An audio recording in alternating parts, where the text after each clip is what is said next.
Bonjour les amis, alors comme nous sommes dimanche, vous savez que le dimanche nous lisons l'évangile du jour. Aujourd'hui il s'agit de l'évangile de Luc au chapitre 16, les versets 1 à 13, pour un texte que j'appellerais l'argent trompeur. On va voir exactement ce qu'il faut entendre par cette question d'argent trompeur. Puis Jésus dit à ses disciples, un homme riche avait un gérant qui fut accusé devant lui de dilapider ses biens. Alors, il le fit appeler et lui dit « Qu'est-ce que j'entends dire de toi ? Rends les comptes de ta gestion, car désormais tu ne pourras plus gérer mes affaires. » Le gérant se dit alors en lui-même « Mais mon Dieu, que vais-je faire, puisque mon maître me retire la gérance ? Bêcher, je n'en ai pas la force. Mendier, j'en ai honte. Je sais ce que je vais faire pour qu'une fois écarté de la gérance, il y ait des gens qui m'accueillent chez eux. » Il fit venir alors, un par un, les débiteurs de son maître, et il dit au premier, « Combien dois-tu à mon maître ?» Et celui-ci lui répond, « 100 jarres d'huile. » Alors le gérant lui dit, « Voici ton reçu, vite. Assieds-toi et écris 50. » Il dit ensuite à un autre, « Et toi, combien dois-tu » Alors celui-ci répondit, 100 sacs de blé. Le gérant lui dit, « Voici ton reçu, écrit 80. »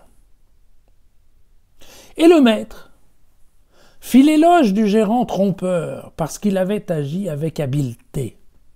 En effet, ceux qui appartiennent à ce monde sont plus habiles vis-à-vis de leurs semblables que ceux qui appartiennent à la lumière. Eh bien, moi je vous dis, faites-vous des amis avec l'argent trompeur pour qu'une fois celui-ci disparu, ses amis vous accueillent dans les demeures éternelles.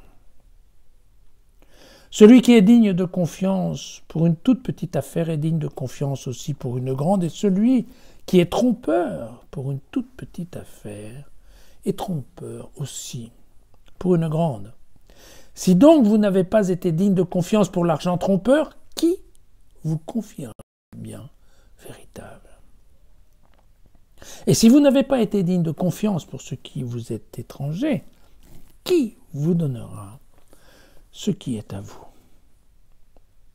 Aucun domestique ne peut servir deux maîtres, ou bien il haïra l'un et aimera l'autre, ou bien il s'attachera à l'un et méprisera l'autre. Vous ne pouvez servir Dieu et l'argent.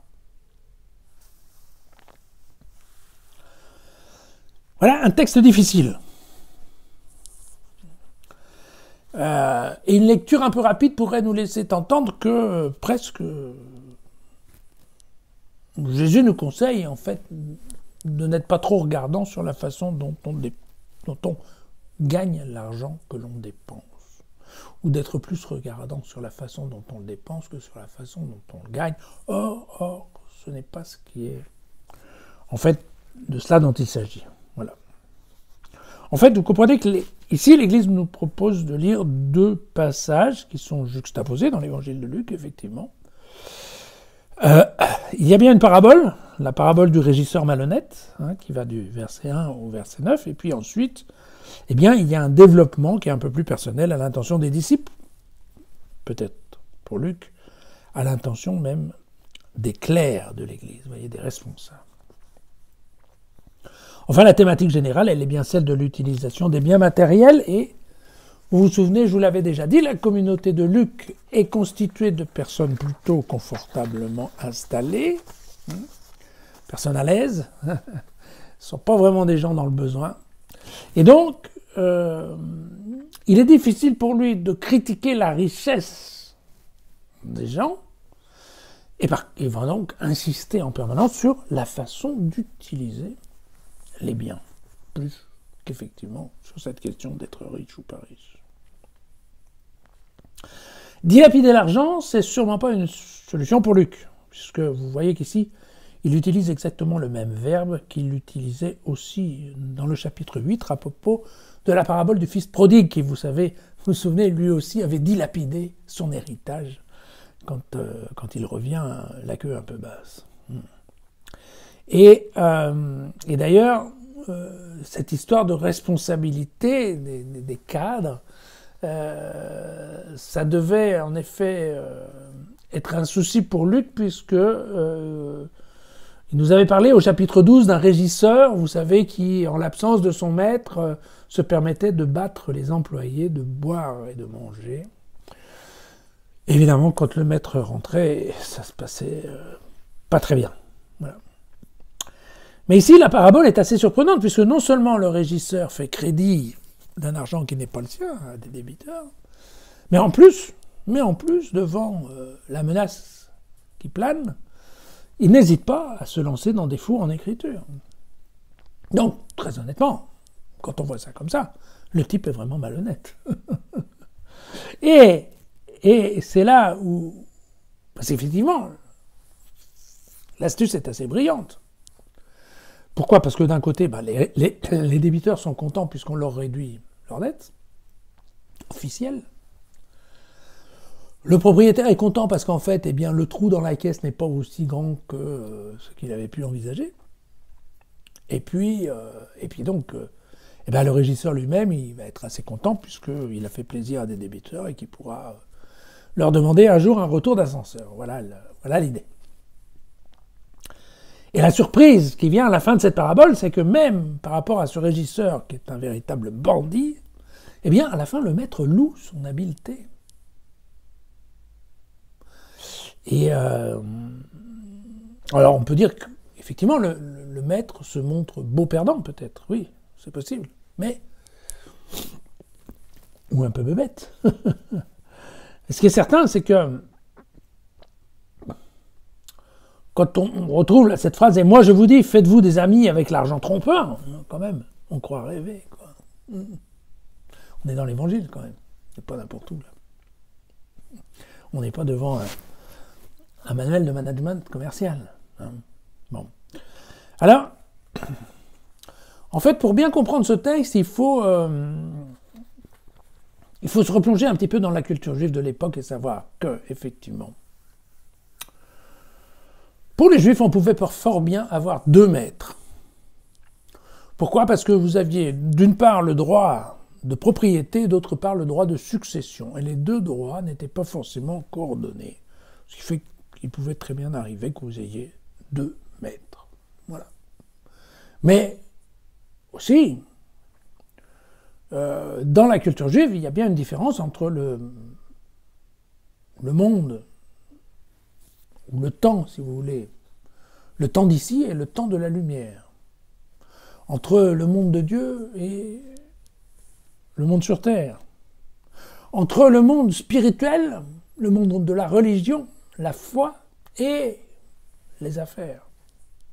On peut très bien avoir deux maîtres et donc deux comportements, deux personnalités, vous voyez.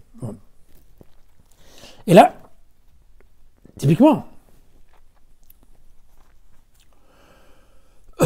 Luc, qui ne peut pas se permettre de critiquer la façon dont certains de ses fidèles ou de ses collègues ont gagné leur argent, ne peut que parler de la façon de le dépenser. D'accord ?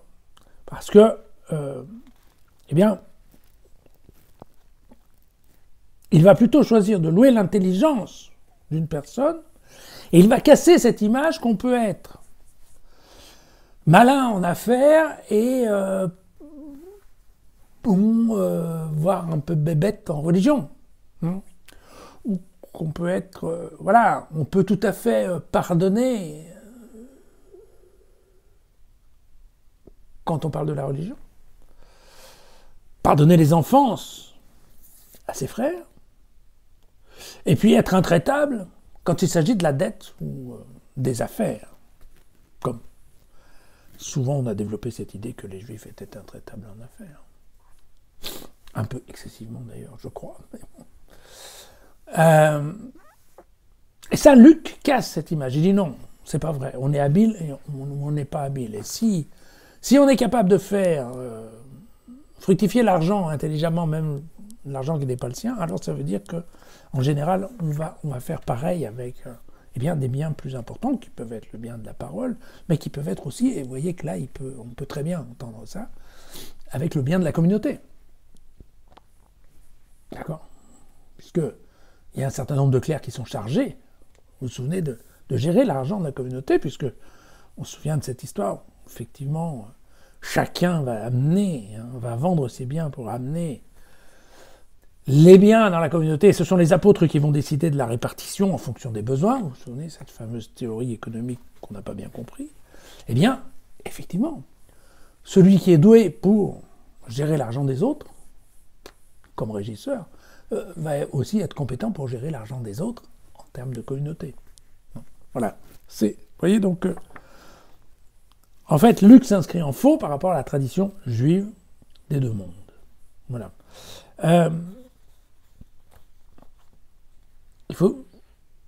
On trouve un passage qui est presque équivalent. Chez Matthieu, on a ça au chapitre 10, au verset 16, on a un petit commentaire.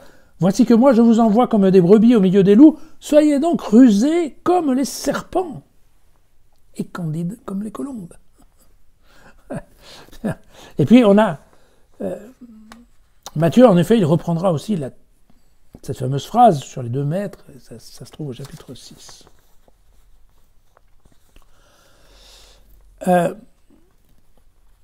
Alors Luc comprend qu'on puisse mal interpréter sa parabole, parce qu'en fait, qu'est-ce que fait ce régisseur un peu trompeur? En falsifiant les comptes, il se met dans la situation de préserver sa dignité, en fait, de préserver son futur, de trouver un nouveau job, en fait. C'est de ça dont on parle. Il se fait un parachute doré, quoi. Et puisque je vais être envoyé, au moins que quelqu'un ait l'amabilité de me reprendre à son compte. Donc il prépare, en fait, son avenir. Et Luc va faire un pont, va ouvrir un pont qui est un peu risqué. Il va dire qu'un certain nombre de choses de bienfaisance que l'on peut faire avec son argent sur terre peut éventuellement ouvrir une situation plus confortable au niveau eschatologique, c'est-à-dire en fait dans le monde de Dieu. D'accord ? Globalement, qu'est-ce qu'il dit ? Il dit, eh bien, en fonction de ce que vous faites avec votre argent sur la terre, eh bien, vous aurez ou vous n'aurez pas une place au paradis, pour simplifier. Et donc, vous voyez que ça c'est risqué, parce que dès qu'on commence à dire ça, vous avez Martin Luther qui se jette là-dedans et qui dit « Mais attendez, c'est complètement débile ce que vous racontez. » Pourquoi ? Parce qu'on revient dans cette histoire du pape qui autorisait, qui disait « Donnez-moi de l'argent pour construire ma basilique et vos péchés seront pardonnés. » D'accord ? On retombe dans la simonie que nous avons vue dans les actes. Comment payer pour un acte gratuit ? Et c'est un petit peu ça, ce qui vient dans ce texte. Et donc, comprenez que